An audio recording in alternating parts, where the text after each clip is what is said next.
సంవత్సరంలో ఈ రీతిగా కూడుకోవడానికి దేవుడు మనకి చక్కటి ఆధిక్యతనిచ్చున్నారు. కనుక రాత్రికాల సమయంలో దేవుని సన్నిధిలో మనము కొన్ని విషయాలు నేర్చుకుందాం. మరి దేవుడు అనేకమైనటువంటి కార్యాలు మన బ్రతుకుల్లో చేస్తున్నారు. అనేక కష్టాలు, ఇబ్బందులు, శ్రమలు వాటన్నింటినీ దాటుకొని మరి ఈ చివరి శుక్రవారం దినాన నిజానికి శుక్రవారం ప్రార్థన సహవాసం అనేటప్పటికి చాలా మందిలో ఉండేటువంటి ఆలోచన విధానము ఇదొక ఉపవాస ప్రార్థన దినము. ఉపవాస ప్రార్థన దినం వారం అంతా మనం ఎన్ని పనులు చేస్తున్నా ఎక్కడ ఎలా ఉన్నప్పటికీ శుక్రవారం అనేటప్పటికీ ఏదో ఒక పూట ఆరోగ్యం సహకరించకపోయినా ఎలాగైనా ఫాస్టింగ్ ఉండి ప్రార్థన చేయాలి, దేవుడు నా జీవితంలో నా కుటుంబ జీవితంలో కార్యం చేయాలని ఈ యొక్క ఉపవాస ప్రార్థన దినాన్ని ఒక క్రమముగా ఒక మాటలు చెప్పాలంటే చాలా భయభక్తులు కలిగి పాటించేవారు కూడా లేకపోలేదు. కొంతమంది అయితే జనరల్ ప్రేయర్గా తీసుకుంటారు. కానీ ఈ ప్రార్థన మన జీవితానికి ముఖ్యంగా నేనైతే చాలా ఆశ్చర్యపరచబడ్డాను. 2025 సంవత్సరంలో లెంట్ డేస్లోనే కాకుండా ప్రతి శుక్రవారం ప్రార్థన సహవాసములు నేను నా కుటుంబము నిజంగా చాలాసార్లు నన్ను అయితే తిట్టారు చాలామంది. ఏమన్నా చిన్నపిల్లలు కదా, వాళ్ళు ఎందుకు ఇబ్బంది పెడతారు, పిల్లలు ఎదిగే వయసు కదా, ఈ టైంలో వాళ్ళు అలా పౌష్టికాహార లోపం వస్తుంది అని నేను అన్నాను చాలా సందర్భంలో. అంటే కొద్ది వయసులో పెద్దవారు కనుక నేను అలా ఎదురు సమాధానం చెప్పలేదు, కానీ ఒక నవ్వుతోటి సరే అనేసి వచ్చేసాను. కానీ నేను అంటాను, శరీర దృఢత్వం కంటే ఆధ్యాత్మిక దృఢత్వం అనేది చాలా అవసరం. ఈనాటి క్రైస్తవ కుటుంబాల్లో ఇది అవసరం. ఒకవేళ ఆ స్థితిలో మనం లేకపోతే, ఆధ్యాత్మికంగా మన కుటుంబాలను మనం కట్టుకోకపోతే, మన వ్యక్తిగత జీవితాలను కట్టుకోకపోతే ఈరోజు మన దేవుని సన్నిధిలో ఈ రీతిగా నిలబడేవారు కాదేమో. కనుక దేవుని వాక్యములు మనం జ్ఞాపకం చేస్తున్నప్పుడు ఈ చివరి శుక్రవారం దినాన దేవుని సన్నిధిలో చాలా మందికి కొన్ని ఆలోచనలు ఉండొచ్చు. అయ్యా, ఈ శుక్రవారం నా మనసులో కోరిక ఉందయ్యా. కనుక అంటే ప్రతి శుక్రవారం నేను కోరికతో వస్తాను దేవుని సన్నిధిలో. కానీ ఈ చివరి శుక్రవారం కనుక ఒక కోరికతో నేను మందిరానికి వచ్చాను, నా ఆలోచనలు ముందు పెట్టాలనుకుంటూ ఉన్నాను అని ఒకవేళ అలాంటి తలంపులతో ఈరోజు దేవుని మందిరంలో కూర్చున్నట్టయితే ఖచ్చితంగా దేవుడు మన ప్రార్థన ఆలకించబోతూ ఉన్నాడు, ఖచ్చితంగా సమాధానము ఇవ్వబోతూ ఉన్నాడు. చూడండి, ఇక్కడ మనం జ్ఞాపకం చేసుకుంటే 21వ కీర్తన భాగంలో ఆపత్కాలమందు యెహోవా నీకు ఉత్తరమిచ్చునుగాక, యాకోబు దేవుని నామము నిన్ను ఉద్ధరించునుగాక, పరిశుద్ధ స్థలములో నుండి ఆయన నీకు సహాయం చేయనుగాక, సియోనులో నుండి నిన్ను ఆదుకొనుగాక, ఆయన నీ నైవేద్యములన్నిటినీ జ్ఞాపకము చేసుకునుగాక, నీ దహన బలులను అంగీకరించునుగాక, నీ కోరికను సిద్ధింపజేసి. ఈ 2025 సంవత్సరం శుక్రవారం ప్రార్థన సహవాసాన్ని కూడుకున్నారు కనుక ఏదో ఒక కోరికతో వచ్చి ఉంటారు. ఏ కోరిక లేకుండా అయితే దేవుని మందిరానికి వచ్చి ఉంటారు. నేనైతే ఒక కోరికతో వచ్చాను దేవునికి. అయ్యా, నా హృదయాన్ని తెరిచి ఆయనకి చెప్పాలని వచ్చాను. 2025 సంవత్సరంలో నా కోరిక ఇది. ఆశ కలిగిన ప్రాణములు దేవుడు తృప్తిపరుస్తాడు. కనుక ఏ ఆశ లేని వాడికి దేవుడు ఏం చేయలేడు. ఇంకా అది ఆశ కలిగి ఎప్పుడైతే మనము దేవుని సన్నిధికి వస్తామో, ఒక మాట మీకు చెప్పకుండా ఉండలేకపోతున్నాను. నేను 2004 సంవత్సరంలో మామూలుగా నేను ట్రైనింగ్లో ఉన్నాను. ట్రైనింగ్లో ఉంటే నాకు అప్పటికే చిన్న అలవాటు ఏంటంటే కరపత్రికలు రాస్తూ ఉంటాను. అంటే కొన్ని మ్యాగజైన్స్ ఏవైతే ఉన్నాయో నాకు వచ్చినటువంటి ఆలోచన విధానాలన్నీ కూడా కరపత్రికలు కానీ, లేదంటే కొన్ని స్టోరీస్, కల్పిత స్టోరీస్, అంటే దేవుడు నాకు ఇచ్చిన ప్రేరేపణ బట్టి ఒక క్యారెక్టర్ని చూసుకొని దాని మీద కల్పిత స్టోరీస్ రాస్తూ కొన్ని కరపత్రికలు తయారు చేసిన తర్వాత వ్యాలంటైన్స్ డేస్ కానీ, లేదంటే ఇలా ఏవైనా కార్యక్రమాలు వచ్చినప్పుడు ఆ సందర్భాన్ని ఉద్దేశించి కొన్ని కరపత్రికలు రిలీజ్ చేస్తే రాస్తే దాన్ని ముద్రించిన తర్వాత బయట పంచేవాడిని. సో అలా రాస్తున్నప్పుడు నేను ఒక కరపత్రిక రాశాను, నాలో ఉన్న చిన్న ఆశ. ఎప్పుడు 2004 సంవత్సరంలో రాశాను.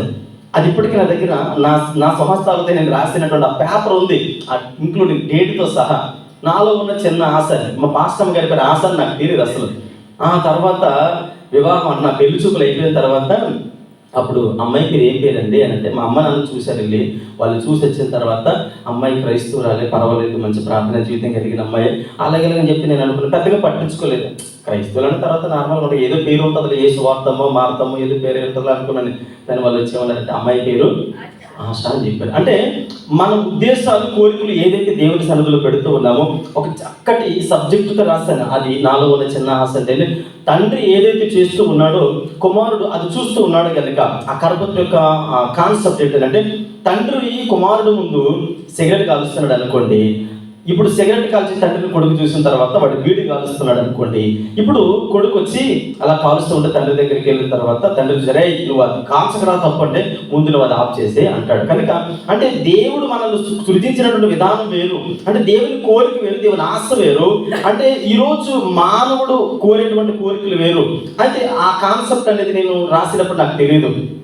నేను అంటాను లాస్ట్కి వచ్చిన తర్వాత ఆ వర్ణించే విధానంలో నీ ఆశ కరెక్ట్గా ఉంటే ఖచ్చితంగా నీ ఆశను తీర్చే దేవుడు నాకు 2012లో ఈ ఆశని దేవుడు జత చేశాడు. నేను అంటాను ఈరోజు ఇది చివరి శుక్రవారం కావచ్చు, కానీ నీ కోరిక కరెక్ట్ అయినదైతే దేవుడు ఖచ్చితంగా తీర్చబోతున్నాడు. బైబిల్ గ్రంథంలో కొంతమంది ఉన్నారు.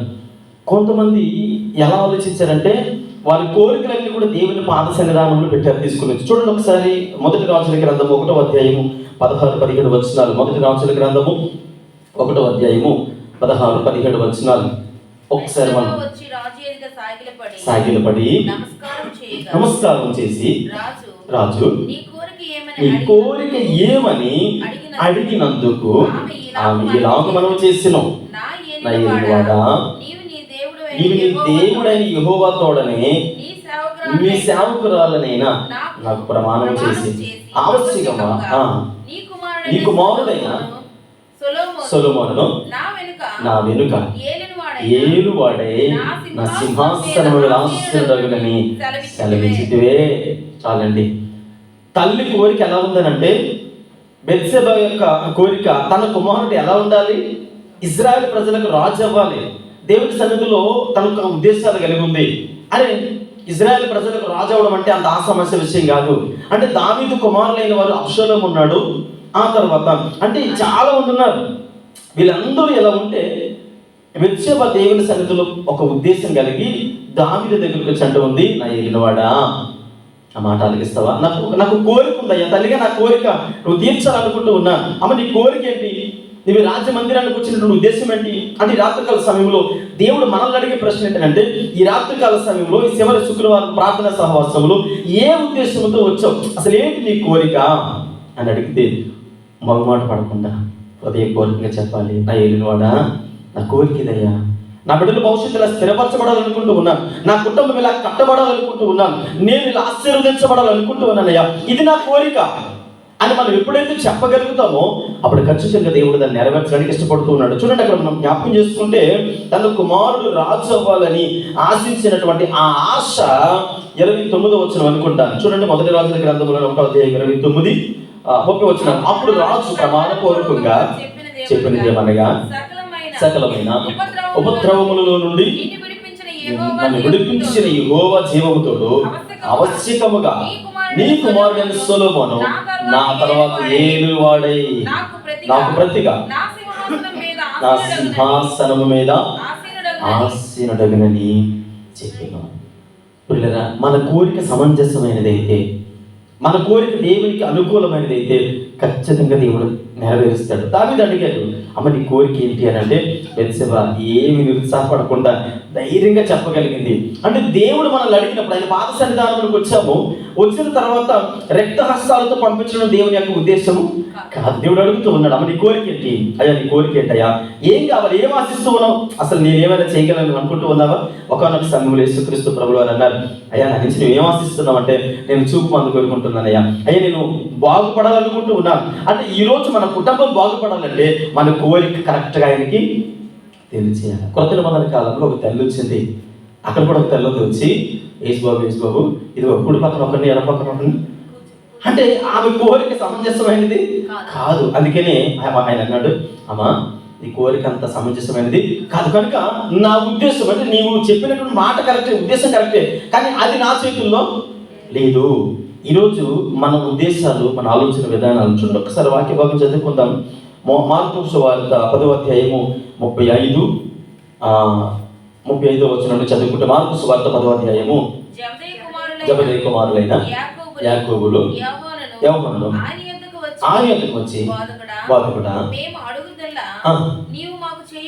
చేయగోరుచున్నావని చెప్పగా ఏమి చేయగోరుచున్నాననగా వారు నీ మహిమయందు ఒకరును ఎడం వైపున ఒకరును కూర్చుంటున్నట్లు మాకు దయచేయమని చెప్పారు. హల్లెలూయా. అంటే భౌతికమైనటువంటి సింహాసనాలు. మీరు ఒక మాటలో చెప్పాలంటే అందరూ చూస్తున్నారు కనుక 12 మంది శిష్యులతో పాటుగా యాకోబు ఒక పక్క, యోహాను ఒక పక్క కూర్చుంటే అబ్బా యేసుక్రీస్తు ప్రభుల వారికి వీళ్ళు ప్రధాన శిష్యులు అని అనిపించుకోవడం కోసం అడిగారు. కానీ దేవుడు వెంటనే దాన్ని రిజెక్ట్ చేశాడు. అంటే లోక కోరికలు వేరు, ఆధ్యాత్మికంగా దేవుడు ఇచ్చే కోరికలు వేరు. నేను అంటాను ఈరోజు మన కుటుంబాలు ఈ 2025 సంవత్సరంలో ఖచ్చితంగా అడగాలి. దేవుడు అంటాడు కదా, మీరు అడుగుడి ఇవ్వబడుతుంది, తట్టండి.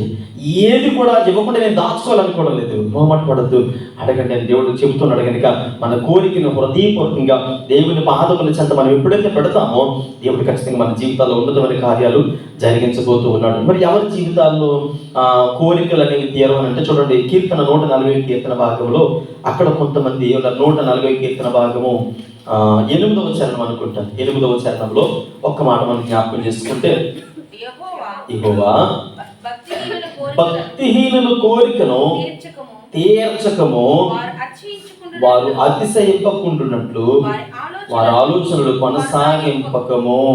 లేదా జ్ఞాపకం చేసుకోండి, కోరికలు దేవుడు తీర్చేటువంటి అవకాశం ఉంది. అయితే ఎవరు కోరిక తీర్చట్లేదనంటే భక్తిహీనుల కోరిక అనేది దేవుడు తీర్చడం.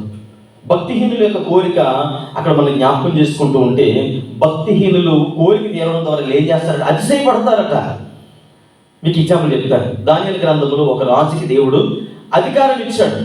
పర్వాలేదయ్యా, బబులోను రాజ్యాన్ని నేను నీకు అప్పగిస్తున్నాను, ఇజ్రాయేల్ జనాంగం అంతా కూడా యోధా జనాంగం అంతా నీకు అప్పగిస్తున్నానని వారి చేతికి అప్పగించిన తర్వాత వారందరూ కూడా నానా అభిషాట్లు పడుతూ ఉంటే, దేవుడు ప్రపంచ దేశాలలో అంటే ప్రపంచంలో 7 అగ్రరాజ్యాల్లో, అంటే అప్పటికి 5 రాజ్యాలే, 5 అగ్రరాజ్యాల్లో ఇది చాలా శ్రేష్టమైన రాజ్యంగా నిలబెట్టిన తర్వాత ఈ మహానగరము, ఈ ఉన్నత సామ్రాజ్యకి స్థాపకుడు ఎవరు, నేనే అని ఆ గోడ మీద ఇంకా అలా తిరుగుతున్నప్పుడు పశువుల గడ్డి మేయించాడట.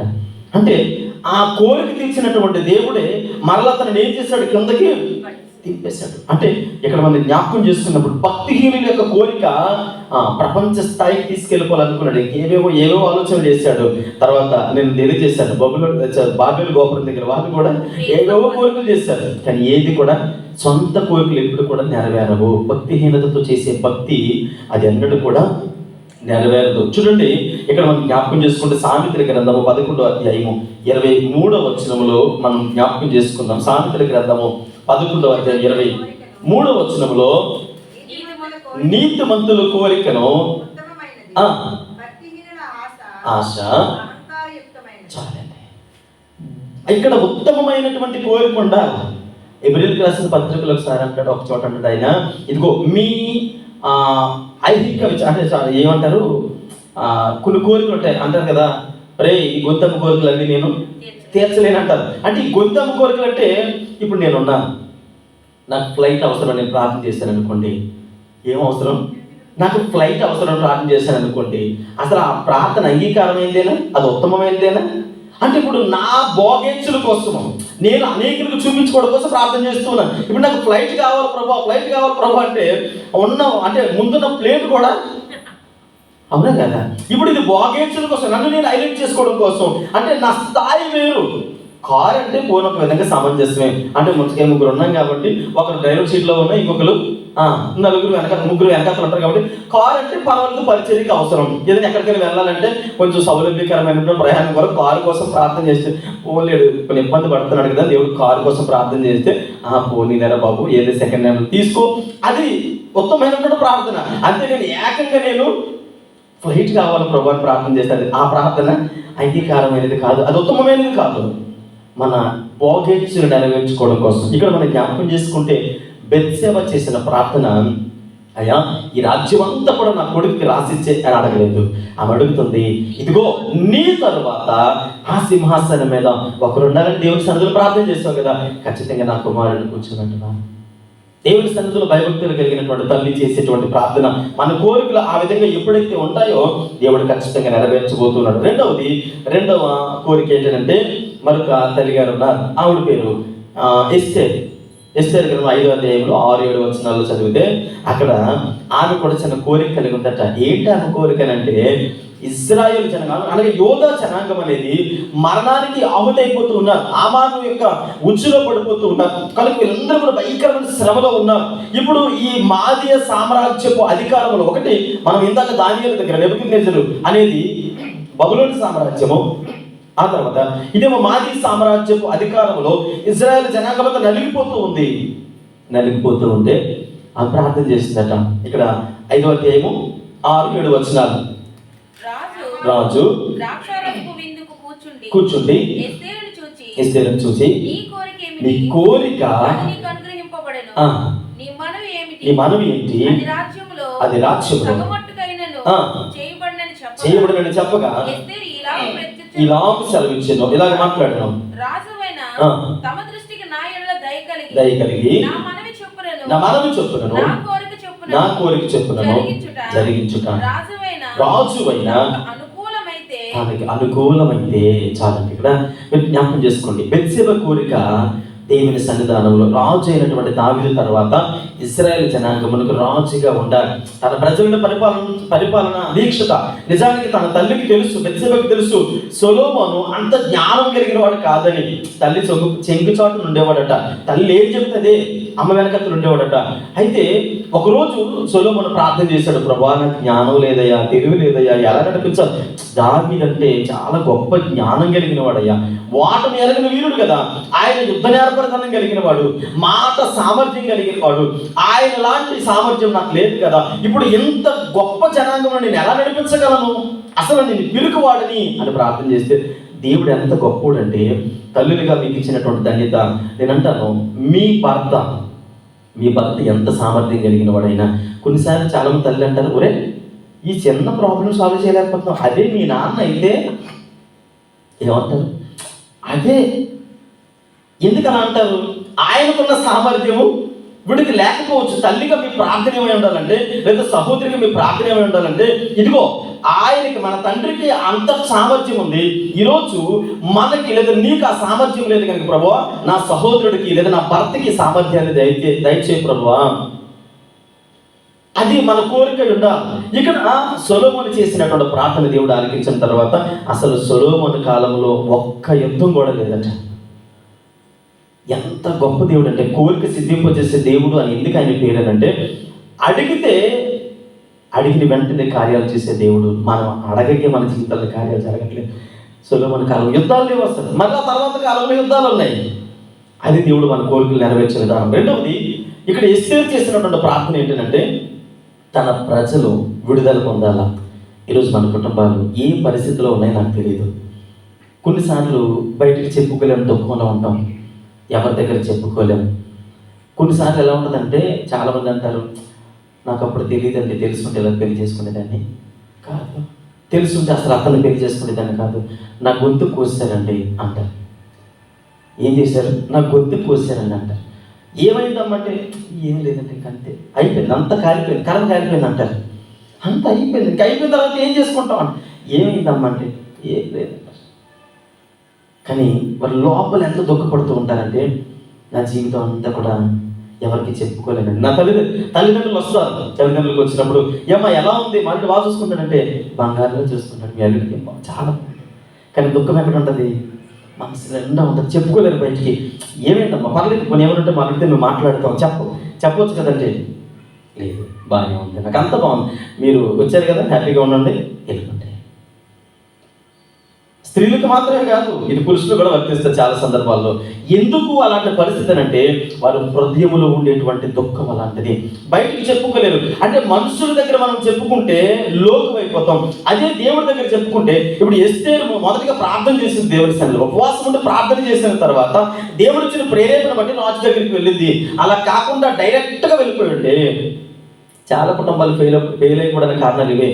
ఏం చేస్తారు తెలుసా, వీళ్ళు వివాహం చేసినప్పుడు పెద్దలు కావాలి, వివాహం చేసినప్పుడు తల్లిదండ్రులు కావాలి, కానీ వీళ్ళు విడిపోయేటప్పుడు పెద్దలు అవసరం లేదు, తల్లిదండ్రులు అవసరం లేదు. అమ్మా బుద్ధి పూర్వం లేదు, బంగారం అంటే నీకు ఏం పోయే కాలం అంటే, నీకు బంగారమే, ఆడు ఎలాంటి నీకేం తెలుసు అంటది. ఆడు ఎలాంటి సరే కోపంలో మాట అన్నాడు అనుకో, లేదు ఆయన ఒత్తిడి ఎదుర్కొంటూ ఉన్నాడు. ఉద్యోగులకి చాలా సమస్యలు ఉంటాయి, మగవాళ్ళకి మానసికంగా ఒత్తిడి ఉంటుంది, లేదా బయట అనేక పరిస్థితులు ఎదుర్కొంటూ ఉన్నాడు. అక్కడి నుండి వచ్చిన తర్వాత ఈవిడికి ఎక్కడో తారీఖు కరివేపాకు లేదు, అక్కడేమో ఆఫీసులో ఒత్తిడి, ఇంటికి వచ్చేటప్పటికి ఏమీ లేదు. ఆఫ్టర్ అంటే కరివేపాకు ఉంటేనే బాగుంటుంది, కానీ ఎలా చెప్పాలి, ఏమండి కరివేపాకు, సరే అమ్మ చూస్తాను. కానీ వీళ్ళు ఏమంటారు తెలుసా, నీ బ్రతుకి కరివేపాకు కూడా. అంటే ఇప్పుడు ఈయన ఎలా ఉండాలి, అసలే అక్కడ ఒత్తిడి, అక్కడి నుంచి వచ్చిన తర్వాత కరివేపాకు కోసం కుటుంబాన్ని పాడు చేసుకునేటువంటి కుటుంబాలు ఉన్నాయి. అరే నిదానంగా మాట్లాడుకోవచ్చు కదా, అలా ఉండదు. నీ బ్రతుకు కంటే, అంటే నా బ్రతుకంతా కలిసి కరివేపాకు దగ్గర ఆయన ఏమో నన్ను పట్టించుకోవటం లేదు, అక్కడ నాకు అవమానమే, ఇంట్లోని కూడా. అంటే నేను ఎవరి కోసం పనిచేస్తూ ఉన్నాను, నేను ఎవరిని పోషించడానికి కష్టపడుతూ ఉన్నాను, రాత్రి అనక పగలనక కష్టపడుతూ ఉంటే ఆఫ్టర్ ఆల్ కరివేపాకు కోసం ఏం చేశారు? చుట్టుపక్కల ఏమనుకుంటారు తెలుసా, ఏం తాగేసి వచ్చి ఉంటాడండి, లేదా నీకు ఏదో పని చేసి ఉంటాడండి, అందుకే ఆవిడ అంత బాధపడుతుంది, వీధిలోకి వచ్చి ఏడుస్తూ ఉంటుంది. ఏమైందంటే ఇంకేం చేస్తాను అయిపోయింది, నా బ్రతుకంతా అయిపోయింది అంటది. ఎక్కడ? కరివేపాకు దగ్గర. ఈరోజు చాలా కుటుంబాలు అదే, ఒకవేళ తల్లి వచ్చింది అనుకో, నేను ఉండను ఇక్కడ, అర్జెంట్గా వచ్చి నువ్వు తీసుకెళ్ళిపోండి, ఫోన్ చేసి అర్జెంట్గా వచ్చి తీసుకెళ్ళిపోతే ఏమైంది, ఏదో కొంపలంటిపోయి ఏదో జరిగింది అనుకో, 4 పరిగెత్తుకొని వస్తారు. వచ్చిన తర్వాత అలా కాదమ్మా ఏం జరిగింది, అత్య అలా కాదనంటే, ఇదిగో నువ్వు వాడి మాటలు నమ్మకంటది. ఎవరి మాటలు నమ్మకు, అతని మాటలు నమ్మకు. అలాగే మభ్య పెడతాడు, మారుడిగా రాస్తాడు, నువ్వు అతని మాటలు నమ్మకు, నేను చెప్పింది నీ కూతురు కావాలి, అల్లుడు కావాలంటది. అదేంటమ్మా నువ్వే కదా కావాలా, 9 మాసాలు కనిపించి పెళ్లి చేశాను కదా, సరే బాబు తర్వాత మాట్లాడదాం, పిల్లల్ని తీసుకెళ్తానంటే సరే తీసుకెళ్ళి. ఇప్పుడు తీసుకెళ్ళిన తర్వాత ఇప్పుడు ఏం చేయాలి తెలుసా, చూడు అనవసరంగా మా మధ్యలోకి నువ్వు రాకంటది. ఎవరిని? తల్లిదండ్రులని. అంటే చిన్న చిన్న విషయాలకి కుటుంబాలు పాడైపోతూ ఉన్నాయి. నేనంటాను, ఎస్తేరు ఒకవేళ అలా స్వతహాగా నిర్ణయం తీసుకున్నట్టు తన కోరిక నెరవేరేది కాదేమో. ఆనాడు మాది పార్శ్విక సామ్రాజ్యం అనేది అంత సామాన్యమైనటువంటి రాజ్యం కాదు. ఒకవేళ అతని పర్మిషన్ లేకుండా రాజ్యంలోకి ప్రవేశిస్తే అటాహట్న శరసాలు వేయాలి, లేదా చంపేయాలి, అంతే తప్ప రాజ్య మందిరంలోకి ఎవరు ప్రవేశించడానికి అవకాశం లేదు. కానీ ప్రార్థనలో కనిపెట్టిన తర్వాత అక్కడికి వెళ్ళగానే దేవుడు తన మనస్సును మార్చి, అమ్మా నీ కోరిక ఏంటి, నీ కోరిక ఏంటి? ఈరోజు నేను అంటాను, నీ కోరిక దేవుని ముందుకు వచ్చావు కనుక చెప్పడానికి. బెత్షెబ దేవుని ముందుకు వచ్చింది, దావీదు దగ్గరికి వచ్చింది, అడిగిన వెంటనే నెరవేరింది. ఈమె ఎస్తేరు రాజు ముందుకు వచ్చింది. భయంకరమైన బంధకములలో ఉన్నటువంటి జనాంగము విడుదల పొందినట్లుగా మనం చూడగలుగుతున్నాం. చూడండి 5వ అధ్యాయం 14వ వచనంలో చదివితే అదే ఎస్తేరు గ్రంథము. భార్య అయిన ఎత్తుగల చేయించెను. అయ్యా నా ప్రజలు మరణానికి దగ్గరగా ఉన్నారు. ఈరోజు తల్లులుగా లేదా కుటుంబ సభ్యులుగా మీ ప్రార్థన ఏమై ఉండాలంటే, మీ కోరిక ఏమై ఉండాలంటే, అయ్యా ఇదిగో మరణము నా బిడ్డలను కబలించాలని చూస్తూ ఉంది, నరకము నా బిడ్డలను లాగేసుకోవాలని చూస్తుంది. అయ్యా లోకము చాలా భయంకరమైనటువంటి పరిస్థితుల్లో ఉంది, ఏ త్రోవను వెళ్తే ఎలా నాశనం అయిపోతుందో తెలియదు అయ్యా. ఇంట్లో మేము సంరక్షించగలము కానీ వీధిలో మా బిడ్డలను సంరక్షించలేం కదా. ఈరోజు పిల్లలు మీరు చూడండి, ఇంట్లో మనం ఎంత క్రమశిక్షణగా పెంచినా స్కూల్కి వెళ్ళి వచ్చిన తర్వాత వాళ్ళు నోటంట వినరాని, అంటే వినకూడని మాటలు వింటూ ఉంటాం. రే ఎక్కడ నేర్చుకున్నావు ఈ మాటలు అంటే, బయట ప్రపంచం అలా ఉంది, ఏంటి నువ్వు విచిత్రంగా ప్రవర్తిస్తున్నావు, ఎక్కడ నేర్చుకున్నావు అంటే, బయట ప్రపంచం నుంచి ప్రొటెక్ట్ చేయగలిగినటువంటి నాదుడు ఎవరైనా ఉన్నారంటే అది మన ఆరాధించిన యేసుక్రీస్తు ప్రభుల వారు మాత్రమే. వాక్య భయభక్తులను పెంచాలి, ప్రార్థన జీవితంలో పెంచాలి. తల్లిగా మీ కోరిక ఉండాలంటే, అయ్యా ఇదిగో మరణం నుండి, నాశనం అనేటువంటి కోపము నుండి నా బిడ్డలు రక్షించబడాలి, సహాయం చేయమా. రాజు అంటేనే భరోసా ఇచ్చడం, ఏం పర్వాలేదు, ఆ మరణం నుండి నేను రక్షించగలను. ఈరోజు మన బిడ్డలను, మన కుటుంబాలని మరణ గోతి నుంచి విడిపించగలిగినటువంటి నాదుడి సన్నిధికి వచ్చాం కనుక ఈ శుక్రవారం నీ కోరిక ఏమి ఉండాలంటే, అయ్యా ఒకసారి జ్ఞాపకం చేసుకోవా. రాకూడదు నిజాన్ని, నేను అనుగురాలను కాదు, అనుకుంటే కాదు, కానీ మీరు తీర్చగలని నేను నమ్మకంతో నేను వచ్చానయ్యా అని మన కోరిక ఆయన పాదములు చెంత పెడితే ఆయన నెరవేర్చడానికి సంసిద్ధుడే ఉన్నాడని దేవుని సేవకులుగా తెలియజేస్తున్నాను. మరొక కోరిక, మరి 3వది మనం జ్ఞాపకం చేసుకుంటే సొలొమోను భక్తుడి యొక్క కోరిక. మరి ఇక్కడ మనం జ్ఞాపకం చేసుకున్న 1 రాజుల గ్రంథము 5వ అధ్యాయము 8వ వచనములో చదివితే, 1 రాజుల గ్రంథం 5వ అధ్యాయము 8వ వచనంలో చూస్తే సొలొమోను కోరిక ఉందట. వర్తమానము నేను అంగీకరించింది, దేవదారు మ్రాణులను గూర్చి నీ కోరిక అంతటి ప్రకారం నేను చేయించదను. మందిర నిర్మాణం కొరకు సొలొమోను కోరిక ఏంటంటే, నేను ఇందాక మీకు తెలియజేశాను, దావీదుకున్నంత టాలెంట్, దావీదుకున్నంత ప్రావీణ్యత, దావీదుకున్నంత వెసులుబాటు, దావీదు ఏ ప్రాంతానికి వెళ్ళి అనేకులు భయపడేవారట. కానీ సొలొమోను విషయానికి వచ్చేటప్పటికి యుద్ధ నేర్పరితనం లేదు, మాట అంటే చమత్కారం లేదు, ఏమీ లేదు. మరి ఎలా దేవుని సన్నిధిలో ఆయన మందిర నిర్మాణం అనేది ఎలా అవుతుంది, ఎలా చేయగలడు? అయితే ఈయన ప్రార్థన దేవుని సన్నిధిలో ఏమంటే, అయ్యా మందిరాన్ని కట్టాలి కదా, ఈ బాధ్యత నా మీద అప్పగించావు, మరి నేను ఎలా, నా కోరిక ఏం చేయాలి అంటే హేరాము రాజు దగ్గరికి వెళ్ళి తన కోరికను చెప్పాడట. ఇప్పుడు హేరాము రాజు ఏం చేశాడంటే, నీ కోరిక ప్రకారంగా మందిరానికి అవసరమైన ప్రతి నిధిని కూడా ఇస్తాను. మనం ప్రార్థన చేస్తాం, ప్రభా నా కుటుంబ పోషణకి కావలసిన ఆర్థిక సహాయం దయచేయవా, ఆకాశ వాక్యంలో తెరిచి పట్టజాలకు విస్తారమైన ఆశీర్వాదములు ఇవ్వగలిగిన దేవుడు కదయా. ఈ 2025 సంవత్సరంలో ఈ చివరి శుక్రవారం ప్రార్థన సహవాసంలో నా కోరిక ఏంటంటే, రాబోయే సంవత్సరం ఏదైతే ఉందో 26వ సంవత్సరం నా కుటుంబం ఆశీర్వాదములతో నింపబడాలా, దాని మీద నింపబడాలి. అన్యక్రాంతంగా నేను సంపాదించాలనుకోవట్లేదయ్యా, ఎవరు కడుపు కొట్టాలనుకోవట్లేదయ్యా, నా కష్టాన్ని నేను పొందుకోవాలనుకుంటూ ఉన్నా, నా పిల్లలు నా కష్టం మీద వర్ధిల్లితే చాలు. దేవుని సన్నిధిలో మనం సంపాదించే ప్రతి రూపాయ దేవుని ఆశీర్వాదం ద్వారా వచ్చింది కనుక సొలొమోను ప్రార్థన ఏంటంటే, తన కోరిక అంతటి చొప్పున ఇస్తూ ఉన్నా. ఈరోజు మన కోరిక ఏంటంటే, దేవుని సన్నిధిలో అయ్యా నీ ఆర్థిక సహాయం లేదా నీ ఆశీర్వాదంలో ఖచ్చితంగా నా కుటుంబానికి అవసరం. కోరికలు ఉన్నాయి, ఏం చేస్తారో తెలుసు, కొంతమంది గాలిలో మేడలు కట్టేస్తారు. ఇదిగో ఫస్ట్ ఫ్లోర్ ఇలా కడదాం, 2వ ఫ్లోర్ ఇలా కడతాం, 3వ ఫ్లోర్ ఇలా, బెడ్రూమ్ ఎక్కడ, బాత్రూమ్ అక్కడ, 10 సంవత్సరాలైనా మనం ఏం చేస్తున్నాం అంటే ఆర్థికంగా సంపాదించాం, కానీ గాలిలోని రూపాయి వెనకేస్తేనే ఈ గాలిలో మేడ కాస్త మనకు కనబడుతుంది. అలా రూపాయి కూడా సంపాదించుకుంటా ఎన్ని ప్లాన్లు వేసిన ఆ ప్లాన్లన్నీ కూడా పెట్టుకుంటేస్తాయి. సంపాదించాలా, ఒక రూపాయి పక్కన పెట్టాలా, ఖచ్చితంగా అవి తీసుకుని వెళ్ళి పొదుపు చేయాలా, పొదుపు చేసింది చక్కగా నిర్మాణంలో పెట్టాలి. ఈరోజు మన కోరికకు సొలొమోను తన కోరిక ఏంటంటే, కోరిక ఉంది మందిరాన్ని కట్టాలని, కానీ దానికి కావలసినటువంటి ధననిధులు కూడా సమకూర్చబడాలంటే ఎవరి మీద డిపెండ్ అవ్వాలా? ఖచ్చితంగా తనకు కావలసినటువంటి సహకారం ఏదైతే ఉందో, ఇప్పుడు దేవుని సన్నిధిలో ప్రార్థన చేస్తూ తను ఒక విధమైనటువంటి గుంపుని ఏర్పాటు చేసుకున్నాడు.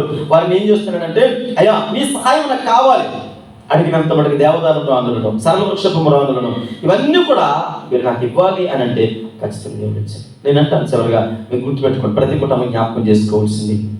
కొంతమంది ఏమంటారు, ఎవరి కోసం పెళ్లి చేసుకున్నాం అంటారు.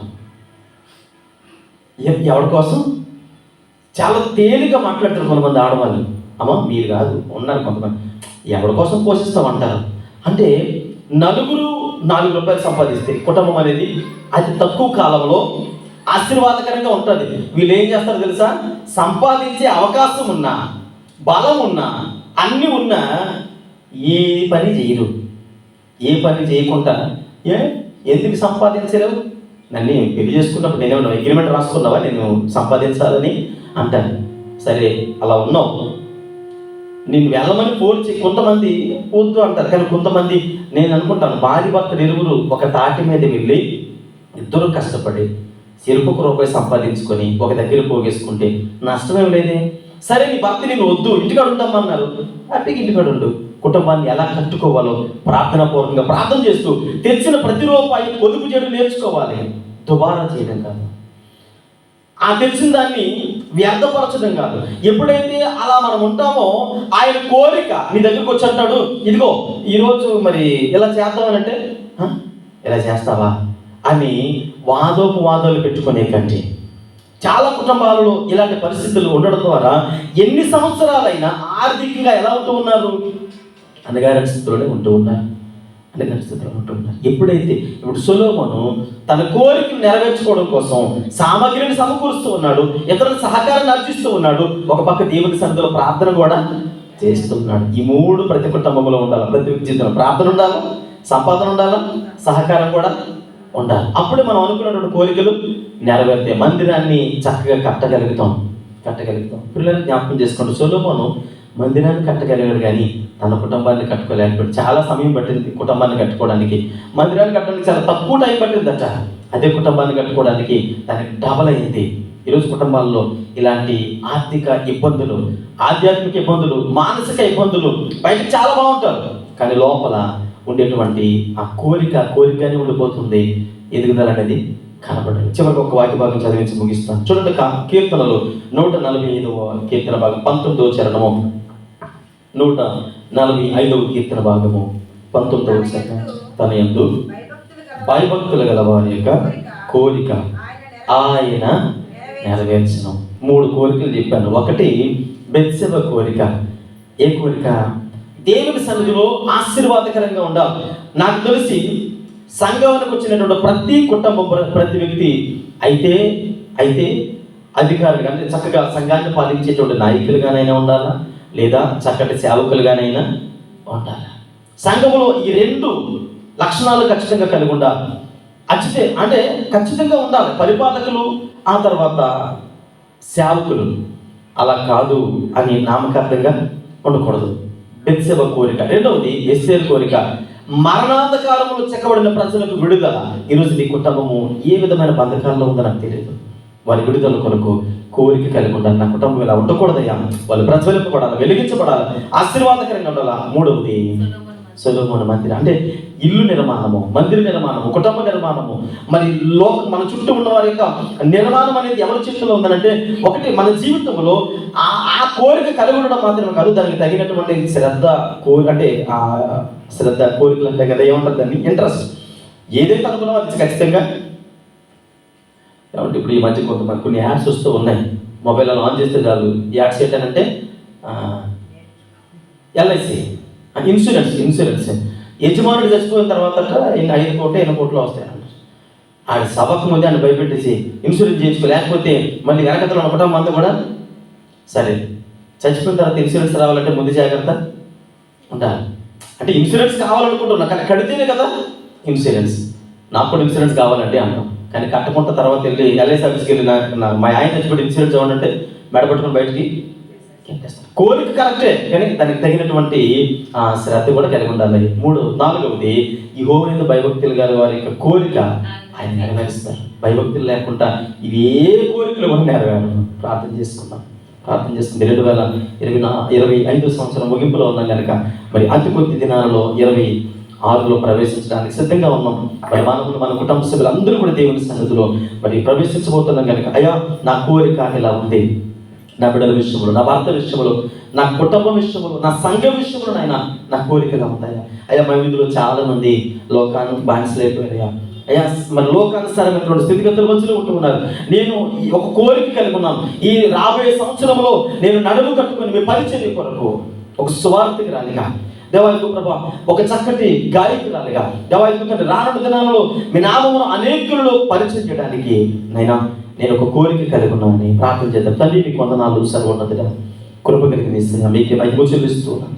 ఈ రాత్రికాల సమయంలో తండ్రి కూడా వచ్చిన బిడ్డలందరినీ ఆశీర్వదించండి, మీ రెక్కల చోటును భద్రపరచమని ప్రార్థన చేస్తూ ఉన్నాం. అవును ప్రభా, ఈ లోకంలో అనేక కోరికలు కలిగి ఉంటూ ఉన్నాం. మేము అలా ఆశీర్వదించబడండి, వారి వలె ఉండాలని, వీరిలో ఉండాలని, ఎంతో మందిని అయ్యా మా ముందును పెట్టుకుని వారిని పోలి నడుచుకోవాలని మేము ఆలోచన చేస్తూ ఉన్నాం. కానీ మీ రాత్రికాల సమయంలో మీరు మాతో మాట్లాడిన ప్రతి మాటను బట్టి మీకు వందనాలు.